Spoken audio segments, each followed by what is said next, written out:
মই প্ৰথমতে মই ভাৰতীয় চাহ মজদুৰ সংঘৰ আমাৰ অসমৰ পৰা মই প্ৰতিনিধিত্ব কৰিছিলোঁ। গতিকে মই আমাৰ ভাৰতীয় চাহ মজদুৰ সংঘৰ যি আমাৰ ৰাজ্যিক পৰ্যায়ৰ যিখিনি বিষয়ববীয়া আছে তথা আমাৰ শাখা আছে আমাৰ প্ৰত্যেকটা জিলাতে আমাৰ।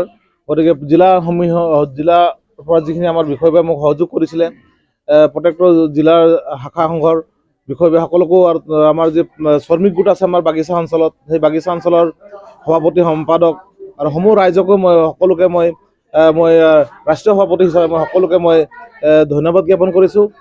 আৰু বিশেষকৈ আমাৰ আজি এইখন সভাত বিশেষকৈ আমাৰ বিহাৰটিংবাসী ৰাইজ, বিহাৰটিং চাহ বাগিচা, আমাৰ ভাৰতীয় চাহ মজদুৰ সংঘৰ বিহাৰটিং চাহ বাগিচা প্ৰাথমিক গোটৰ যি সভাপতি সম্পাদক আমাৰ মনোজ কৰ্মকাৰ আছে, আৰু তেখেতলোকৰ আগত আমাৰ শিৱা নাগ, চিন্তু কুৰ্মীক আদি কৰি তেখেতলোকে এই সভাখন যি আয়োজন কৰিলে তাৰ বাবে তেখেতলোকক মই আৰু সমূহ শ্ৰমিকবাসী ৰাইজক মই ধন্যবাদ জ্ঞাপন কৰিছোঁ। আৰু এইখন সভাত আমাৰ অসম স্বাধীন ছাত্ৰ সন্থা আৰ্টছৰ ডিব্ৰুগড় জিলা সমিতিৰ উপসভাপতি শ্ৰদ্ধাৰ বন্ধুবৰ ৰবন ভূমিজ ডাঙৰীয়া আৰু আমাৰ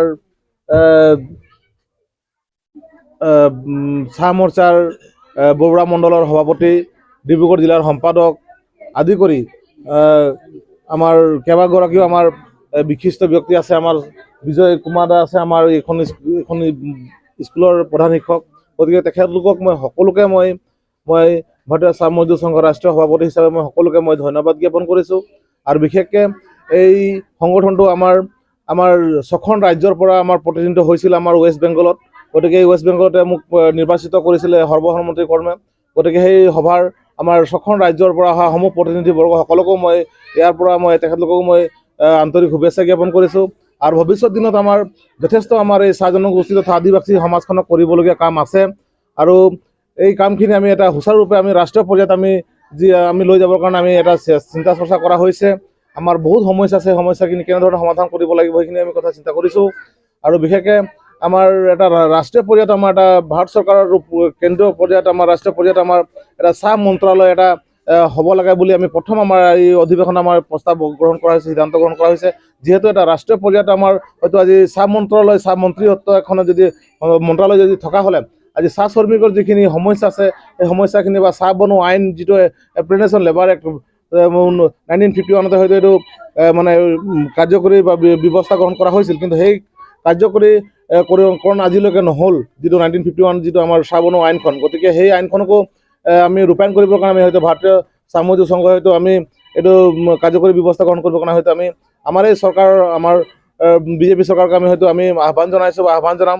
আৰু ভৱিষ্যত দিনবিলাকত হয়তো আমাৰ আৰু বহুত কৰণীয় আছে। আমাৰ যিটো মিনিমাম ৱেজেছ, যিটো চাহ শ্ৰমিকৰ দৈনিক মজুৰি, এই দৈনিক মজুৰিৰ ওপৰতো আমি হয়তো আমাৰ আলোচনা বিলোচনা আমাৰ হয়তো অসম চৰকাৰত আমাৰ হয়তো এইটো আলোচনা বিলোচনা চলি আছে। আমাৰ অসম চাহ মজদুৰ সংঘ আৰু আমাৰ ভাৰতীয় চাহ মজদুৰ সংঘ তথা আমাৰ অসম চৰকাৰৰ তথা আমাৰ ডক্টৰ হিমন্ত বিশ্ব শৰ্মা অসমৰ মুখ্যমন্ত্ৰী ডাঙৰীয়াৰ লগত আমাৰ হয়তো এইটো খুব সোনকালে হয়তো আমি এটা অসমৰ এটা ৱেজেছটো আমাৰ নিৰ্ধাৰণ কৰা এটা পদ অৱলম্বন হ'ব। আৰু হয়তো অতি সোনকালে হয়তো এইটো কাৰ্যকৰী ব্যৱস্থা গ্ৰহণ কৰা হ'ব বুলি আমি আশা প্ৰকাশ কৰিছোঁ। আৰু ভৱিষ্যত দিনবিলাকত হয়তো আমি প্ৰত্যেকটো সমস্যা, বহুত সমস্যা আছে। আজি আমাৰ মানুহৰ আজি হয়তো বাগিচা অঞ্চলত হয়তো যেনেধৰণে হয়তো জীয়াই থাকিবলগীয়া যিখিনি মৌলিক অধিকাৰ, যিখিনি ধৰি লওক আমাৰ সামান্য যিখিনি আমাৰ কৰ্ম কৰি থকা যিখিনি কৰ্মৰ বিৰুদ্ধে আমি যিখিনি পাবলগীয়া আছে সেইখিনিও হয়তো আমাৰ বঞ্চিত হ'বলগীয়া হয়। গতিকে সেইখিনি আমি অসম চাহ মজদুৰ সংঘ আৰু ভাৰতীয় চাহ মজদুৰ সংঘৰ লগত আমি আলোচনা বিলোচনা হিচাপত আমি ভাই হিচাপে আমি কাম কৰি আমাৰ যিখিনি সমস্যা আছে, আমাৰ চাহ মৰ্চা আছে, চাহ মৰ্চাৰ লগতো আমি হয়তো একেলগতে বহি কিনে হয়তো আমি গোটেই সমস্যাখিনি সমাধান কেনেধৰণে আমি কৰিব পৰা যাব, অসম চৰকাৰৰ লগতে হয়তো আলোচনা কৰি হয়তো ভাৰত চৰকাৰৰ লগতো আমি হয়তো পৰ্যায়ক্ৰমে হয়তো আমি আলোচনা কৰিব লাগিব বুলি আমি সেই পৰ্যায়ত আমি উপনীত হ'বৰ কাৰণে আমাৰ এই ৰাষ্ট্ৰীয় পৰ্যায়ৰ কমিটিখন গঠন কৰা হৈছে। গতিকে মই বিশেষ বহল নকৰি মই এইখনতে আপোনালোকক লগ পাই আপোনালোকক সকলো সাংবাদিক বন্ধুসকলকো আৰু আজি এই সভাখনত যিসকল আমাৰ অতিথি, আমাৰ যিসকল উপস্থিত আছিলে, আমাৰ হয়তো আমাৰ জ্যেষ্ঠসকল আছিলে, আমাৰ আই মাতৃসকল আছিলে, পিতৃতুল্যসকল আছিলে, বন্ধুবৰ্গসকল আছিলে, শ্ৰমিক ৰাইজ আছিলে, মই সকলোকে মই ভাৰতীয় চাহ মজদুৰ সংঘ ৰাষ্ট্ৰীয় সমিতিৰ ৰাষ্ট্ৰীয় সভাপতি হিচাপে মই আন্তৰিক ধন্যবাদ আৰু শুভেচ্ছা জ্ঞাপন কৰিছোঁ। আৰু ইয়াতে মই আপোনালোকক সকলোকে কৰিছোঁ।